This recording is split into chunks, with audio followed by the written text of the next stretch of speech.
আজকে আমি বানিয়েছি ডাল মাখানার রাইস। দারুণ স্বাদে, কোনো কথা হবে না।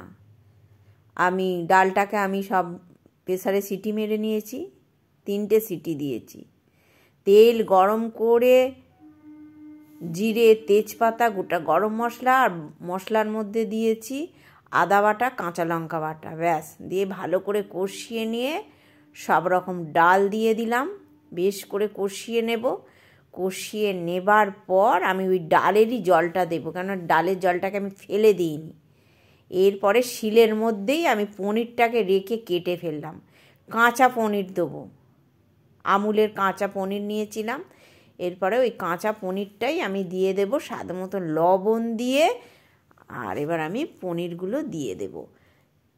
ভালো করে বেশ ফুটে উঠবে, মাখা মাখা হবে। রাইস দিয়ে দুর্দান্ত খেতে হয়েছে, কোনো কথা হবে না। আমার কমপ্লিট হয়ে গেছে পনির দিয়ে ডাল মাখানা।